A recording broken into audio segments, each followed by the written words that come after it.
এই ছোট্ট শব্দের ভেতরেই লুকিয়ে আছে অসীম ভালোবাসা, ত্যাগ আর নিরাপত্তা। জন্মের আগে থেকেই যে মানুষটি আমাদের জন্য স্বপ্ন বনে কষ্ট চেপে রেখে হাসে, তিনি মা। আমাদের সাফল্যে যার চোখ ভিজে ওঠে, ব্যর্থতায় যিনি সাহস যোগান, নিঃশব্দে পাশে থাকেন, তিনি মা। মায়ের হাতের ছোঁয়ায় ক্লান্তি দূর হয়, মায়ের কথায় পথের দিশা মেলে। পৃথিবীর সব শব্দ মিলিয়েও হয়তো মায়ের ঋণ শোধ করা যায় না।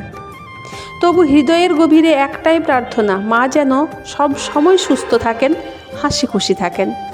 নমস্কার বন্ধুরা, আমি ঝুমা চলে এসেছি আবারও একটা নতুন কবিতার সাথে। আজকের কবিতার নাম হচ্ছে মা। কবি হচ্ছেন প্রশান্ত ঘাটি।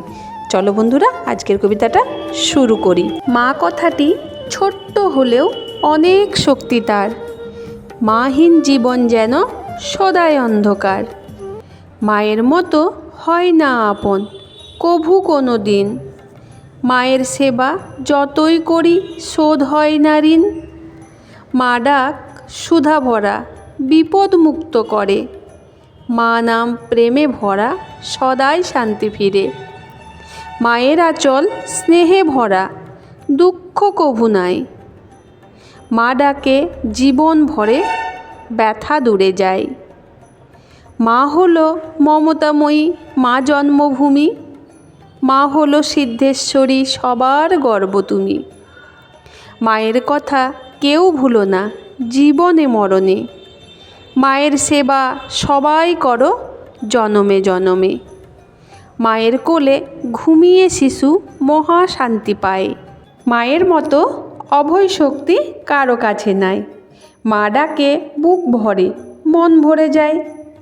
মা এমন করুণাময়ী বলার কিছু নাই। মা হলো পরশমণি, জীবন ধন্য হয়। মা হলো বিপদতারিণী, কাটে সকল ভয়। মায়ের মতো পারে না কেউ দিতে অভয় বাণী।